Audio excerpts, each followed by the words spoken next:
This is Bob Martin, the RCSubGuy with the Nautilus Dry Docks, and got another project to share with you. It's a new boat I just got. Well, it's an old boat I just got, but it's pretty darn epic. Let me show you what we've got.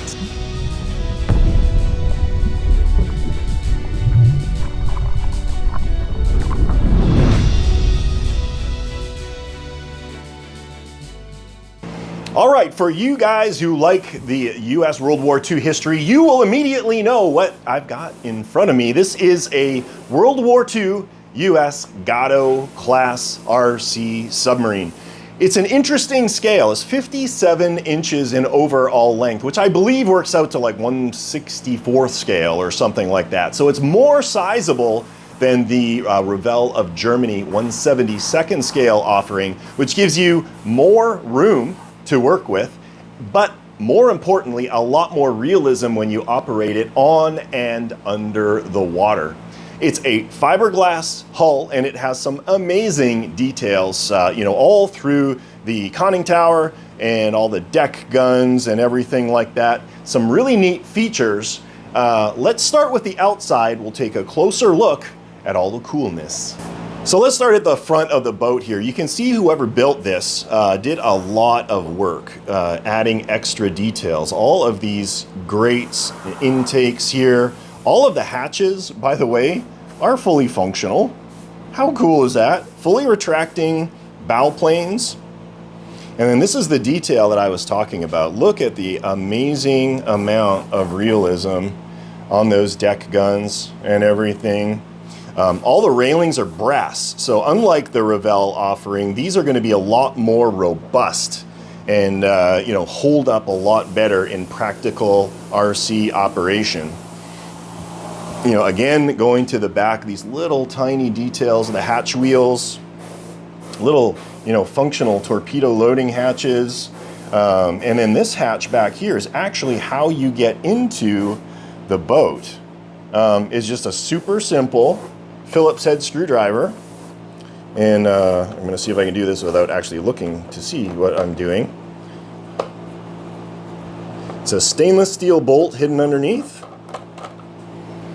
Once that's out, you just grab it, lift up, slide it back, disconnect your air hose, and you're done. Now the other kind of neat thing, it'll come with the stand that you see here, and this is actually an upper deck stand. So you can put this right next to the boat without having to undo the air hose. I'm gonna work out from this side. I don't want it in front of me, so I took it all the way off. But just from this perspective, that stand makes it awesome for pond side maintenance, setup, repairs, whatever you wanna do.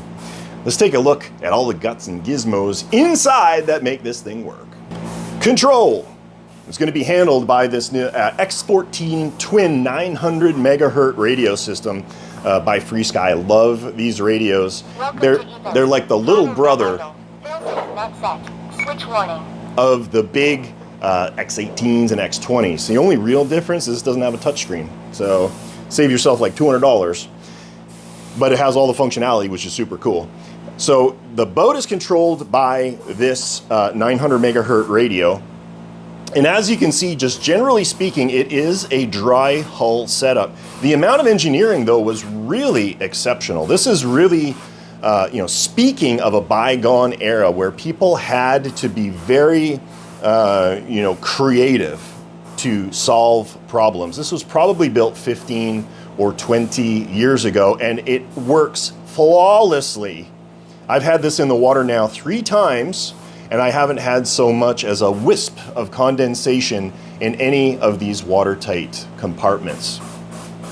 To power it up, there's a waterproof switch here. You just hit that forward, and you're all powered up and ready to go. One of the neat things about it is the boat comes with a on-off switcher. So you can actually put this through the limber holes in the side, turn the boat on and off without having to take the upper deck off. It's like having a remote on-off switch without having to put a remote on-off switch in there. So that is super cool as well. It took us a minute to figure out what this was. Let's take a look at all the functions here. So We have standard functions. We've got our rudder. Beautiful throw on this. This boat will actually turn about in, man, I'm guessing probably, 8 feet. I want to say it was almost its boat length. 7 or 8 feet. We got our stern plane override here for the rear planes. We got our throttle, nice and smooth forward and reverse.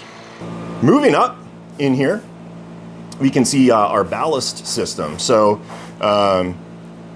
this is your ballast switch on switch C. B, blue for ballast. To dive, just flick it down.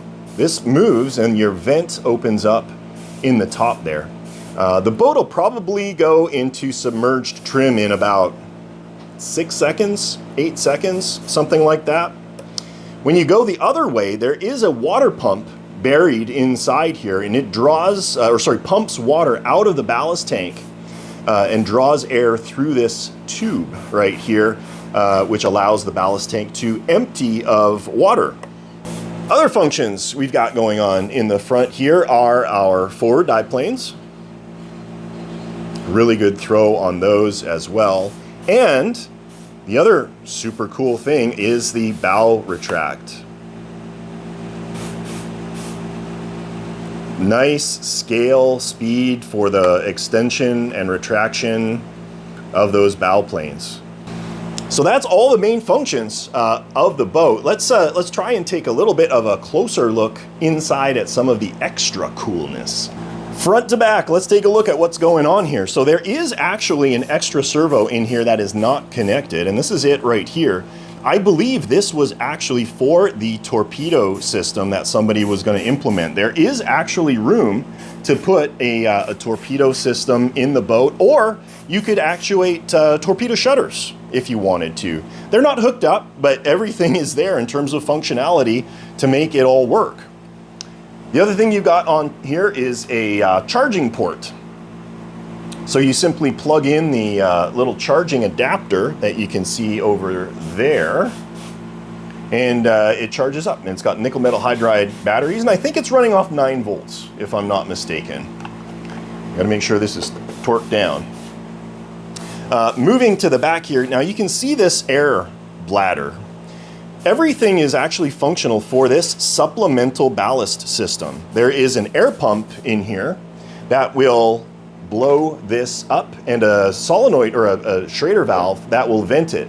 So it draws air from the rear compartment, blows up the ballast bag, and then if you move the servo the other way, it deflates. Now, the challenge with this is whoever built this initially, for whatever reason, only ran one set of wires for the stern planes and that ballast system. So originally it was all set up on the same channel. It was weird.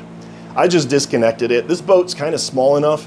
You're going to be operating in smaller bodies of water where it's going to be much harder to lose it. It is ballasted positively, so unless there's catastrophic flooding, it's always going to come up anyway. But hey, for the new owner, everything is there to make it work. The only thing you need to do, run another servo wire to the rear compartment, and you'll have yourself either a supplemental trim system or emergency blow system, which is pretty darn awesome. Other thing we got here is a little test hose. You can uncork this and blow in, and it'll pressurize the system there. These two leads, they're not really working right now. You can see all of this corrosion. These are actually contact points for LED lights for the upper hull. Now I do know, I believe it's the red navigation light works, but the green doesn't. I just decided not to use them. I pushed these down so that wouldn't be a problem. Again, if you wanted to, you could make that work as well.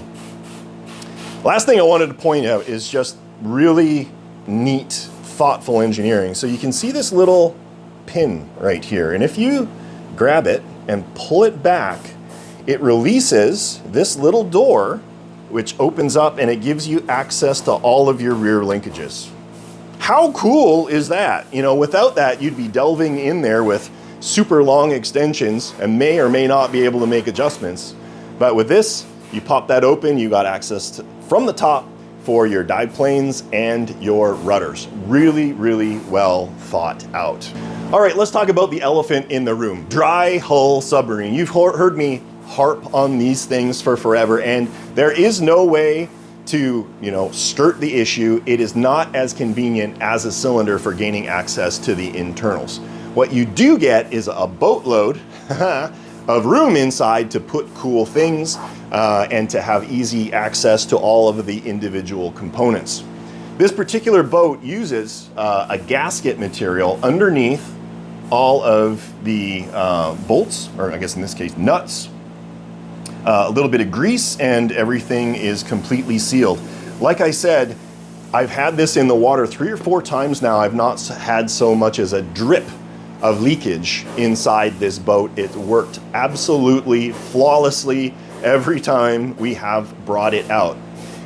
The other kind of cool thing about it, obviously you can see a lot of like exits for the linkages on the top. When you remove the lid, all of these linkages slip over square control horns. So the whole thing just lifts off and goes back down. You don't have to get in there and disconnect things or anything like that, or remove all of this. You just lift it up and it comes right off, and when you're done, you just put it back down, torque everything down. So gaining access takes time. It'll probably take you a solid 5 minutes, to get into everything, and probably 8 minutes to put it all back on. But this is an old school boat. I absolutely love it. It's like a trip back through time to an era where people really were very thoughtful about how they were going to make these things work without being able to buy anything off the shelf to make it happen.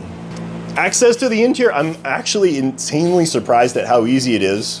You just drop the hull, put these 2 pins, slide it forward, and then if you get your bolt in, you just drop it down,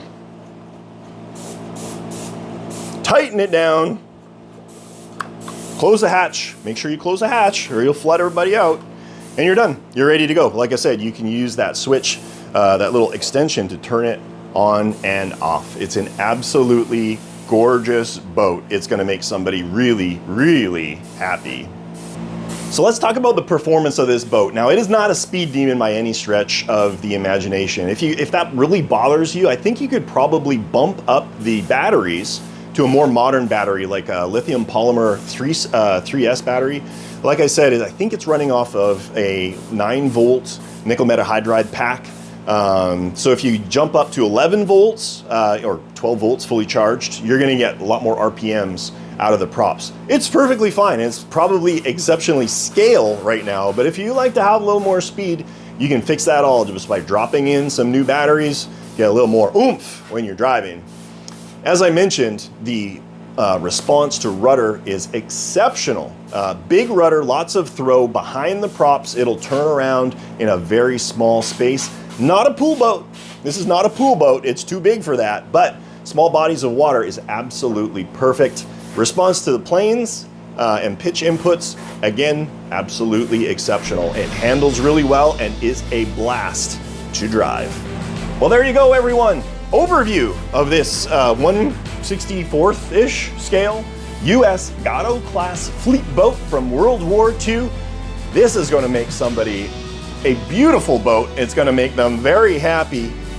It is going to get listed on my website here in the next day or two. If you're watching this video sometime in the future, odds are highly likely it's been sold, but I'll put the link in the description. If it's there, it's there, and if it's not, at least you got to see how it all went together. I hope you enjoyed this overview. I surely enjoyed working on this boat. If you have any questions or comments, drop them down below. I would love to hear from you. With that, I'm going to let you go. This is Bob Martin, the RC Sub Guy with the Nautilus Dry Docks. You have a great day, and we'll catch you next time.